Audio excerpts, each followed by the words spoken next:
Guys, we all had that one friend that we considered a brother, right? Someone that even we had a closer relationship than with our actual siblings. And today I want to talk about my story, about how I lost my my best friend through lack of good communication skills and also this disempowering narrative that got me and unfortunately got him.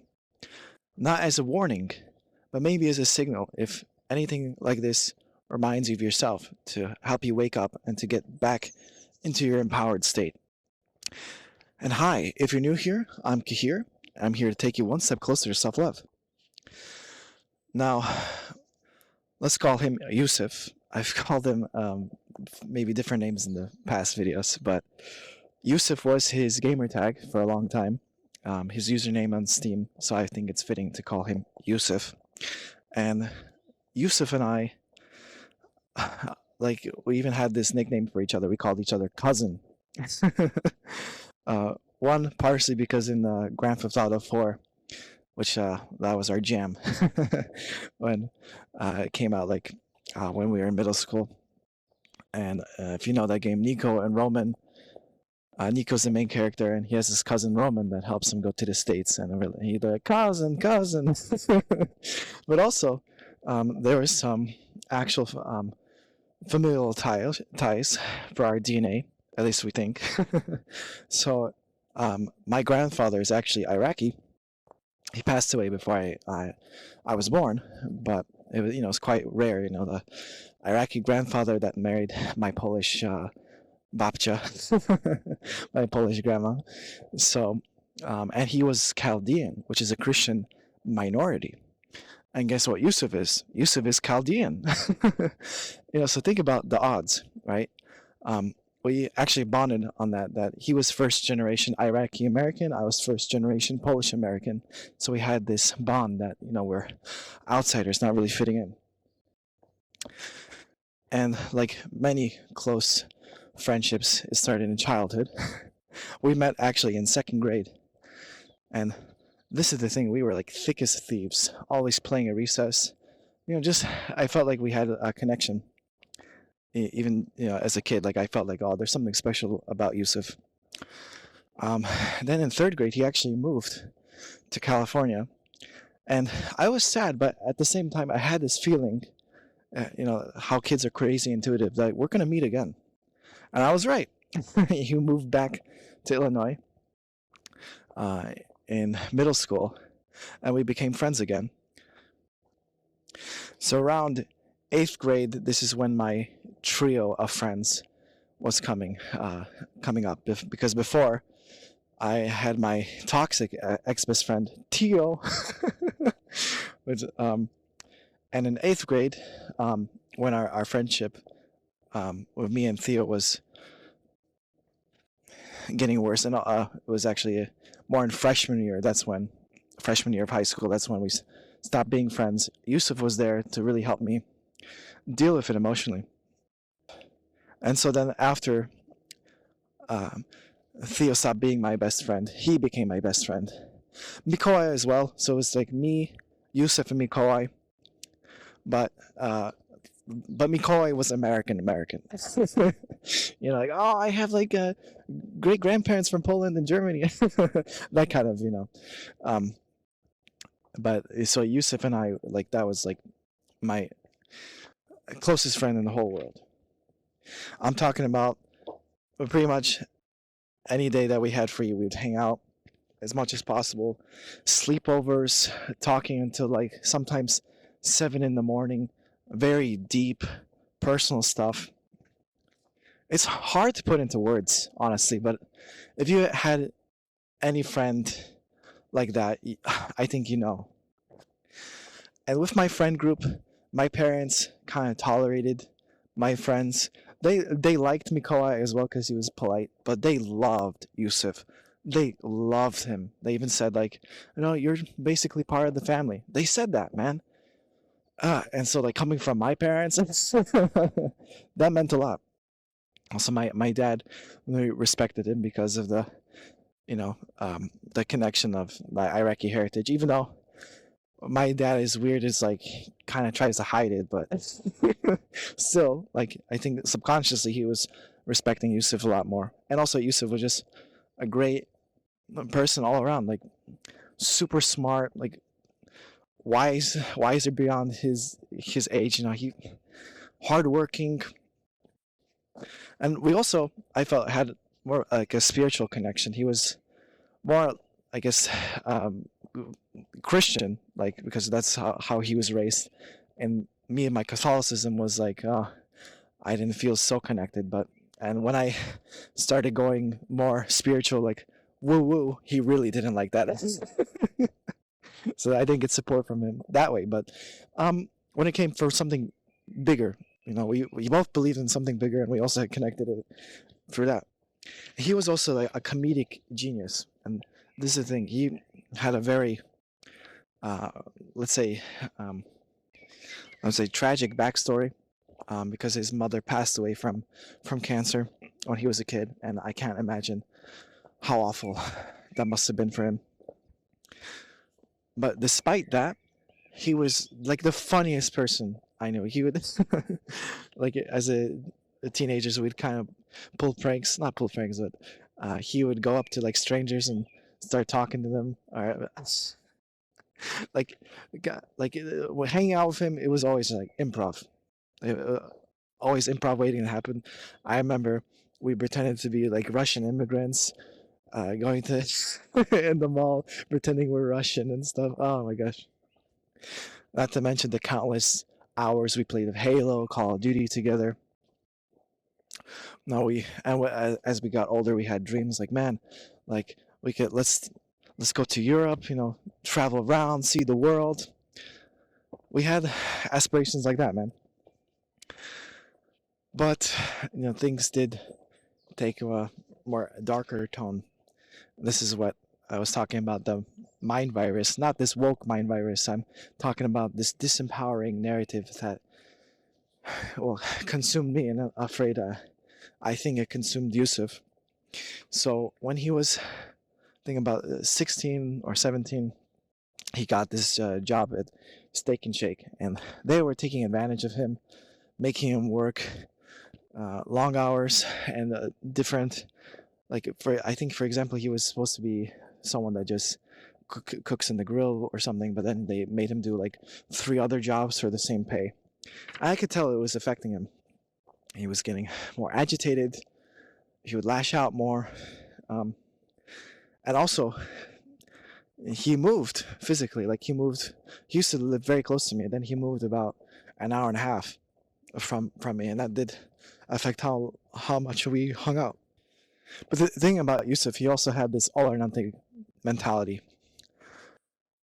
I remember there's this time we went to the gym. I don't remember what we argued about, but something happened. He got so upset that he was like, "Oh, you know what? I'm gonna leave," and I drove him there. I don't know how he was gonna go home, but that's the kind of person he was. He's like, "I don't like this situation. I'm fucking leaving." There's something similar to, I remember he slept over, and the next day, I really wanted to go grocery shopping at Whole Foods. Kind of like, I know this is embarrassing, but I was like maybe 17 at the time. I never actually went grocery shopping by myself. It was always with my parents. Um, and I wanted to, be more mature, and I wanted to be more healthy. So I'm like, you know what? I'm gonna go to Whole Foods and buy things for the first time. I bought really, of course, very pricey things, and I bought these bio tomatoes, and my mom was like, "You bought tomatoes? We have fucking tomatoes." Maybe she didn't say it that way, but I felt so guilty. And Yusuf was trying to, you know, help me out, but I, I didn't want to be consoled, and I kind of snapped at him. I was like, "Yusuf, come on!" And he's like, "Oh, fine. I'm gonna leave." It was like, really, man. Like, I felt so guilty. That's the thing. Unfortunately, I felt so guilty around sometimes of Yusuf. Like the highs were highs, but the lows were very low. And not to say I'm completely blameless. Like I had my own. Like I've mentioned in the past, I had my anger issues. I wasn't able to convey my own needs, my boundaries, my emotions. I'd rather just snap at people because I didn't know any fucking better, and I don't think he knew how to communicate either. But the thing about Yusuf, like, he was also a mirror to me because sometimes I'd be super optimistic and sometimes super pessimistic, like what they call the doomers. And unfortunately, Yusuf had doomer tendencies as well. When he was thinking about the future, he said, "Oh, it's either your brain or your body. Either you work in an oil rig or you work at some corporation and they take advantage of you." Which I know there is truth to that. Not going to deny it. However, it's how's it going to serve you to be disempowered like that? To think of like, oh, either you sell your brain or your body to get money. You know what I mean? That's like, but and I didn't have a rebuttal because I was like, I think that's how it is. I could tell things were changing after he moved and also with this job. And there's this moment I really want to talk about that. He was playing with his other friends on GTA and multiplayer. And I don't know, I became kind of his punching bag. Like he'd put me down. These jokes, man, roasting each other, but it didn't feel good to be roasted because I didn't know these guys. I felt betrayed. Like, bro, I thought, I'm your best friend. Why would you roast me like that? I don't remember the jokes. I just remember how I felt, And of course, I didn't say anything. I just kept it all in. But I felt betrayed. These are the things we don't talk about. Because I bet if I would have said it in the moment, like, hey, that's mean. Like, oh, well, don't be a pussy. Don't be so sensitive. The same thing my parents would say. And then when I was 19, I moved to Poland to study. No, long story, but of course, having the opportunity to study for free rather than, get a lot of debt. But I mean, there's more reasons than that, but, that was a basic reason. But, I mean, I was kind of naive. I thought, oh, of course, with all my other friends, we could still talk, we could Skype, and which we did try in the beginning, but the time difference, and to be honest, I was the only one really trying to have some kind of contact. And after a while, just lost touch. The thing is, with me and Yusuf, we actually made a pledge. Like, if we're gonna stop being friends, let's say, hey, let's say it out in the open. Let's stop being friends. Because in middle school, I had this falling out with this other kid. I don't remember his gamer tag, so I'll just use his real name, Brandon. And thinking about Brandon, he was a really funny guy too. I thought, I thought we were friends, and then we just lost contact. He got it with the popular theater kids. They liked him. They didn't like me. And well, anyway, and he was also part of our friend group. He left, and that impacted Yusuf and I. And we're like, well, if we're gonna stop being friends, let's not do what Brandon did, and just slowly let the friendship die. Let's actually talk about it. And I remember I messaged him on Discord. Like, hey, I would love to connect with you. I was just thinking if I were to die, I wouldn't want this, things up in the air. I just want to, talk to you. And he's like, oh, I'm really sorry. There's a lot of things going through my life. I'll get back to you. And he never got back to me. I don't know what happened. A few years ago, I reached out on his Steam, being like, hey, I'm visiting the States again. Would you like to meet up? And he didn't reply. So I'm getting quite emotional talking about this. But I want to share my story because I know a lot of my brothers and sisters out there have something similar. So you could talk about it in the comments if you had any similar experience. That'd be great. But I also want to ground this video with a course lesson that minds are joined forever. Bodies might be separate, but minds are joined forever. Right? The memories, I'll always have the memories. Always have this connection. And by any chance, if Yusef ever finds this video, I love you, Yusef. I love the memories we had. I wish you well.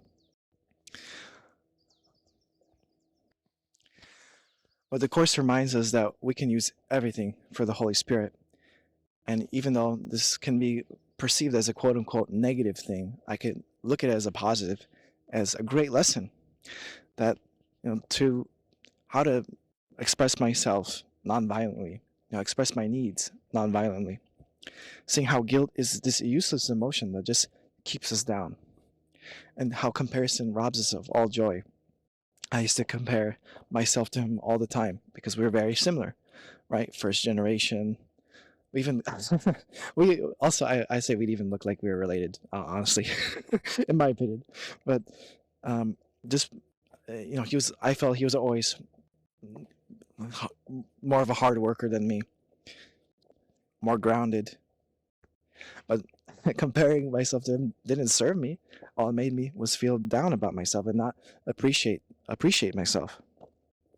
And seeing how this disempowering mind virus got him reminds me how important it is to maintain this empowering state of mind, this divine optimism. You might be down on yourself and be like, "Oh, this is just realistic. I'm just being a realist." Which I fucking hate. Like, oh yeah, who do you think changes the world, the pessimist or the optimist, man? It's not even really about changing the world, but just who do you prefer to be, man? Do you want to be empowered, optimistic, looking at yourself through the eyes of Source? I'm as perfect as God created me. We're like, oh, it's your brain or your body. And you're just hearing my voice, you could tell. Which is better for you? I had to learn it the hard way. I had to practice being downtrodden for many years until I changed my mind. And you can change your mind too. And Yusef, I hope you changed your mind too. Well, I hope you guys enjoyed that video. May the Holy Spirit light up your path wherever it takes you. Take care.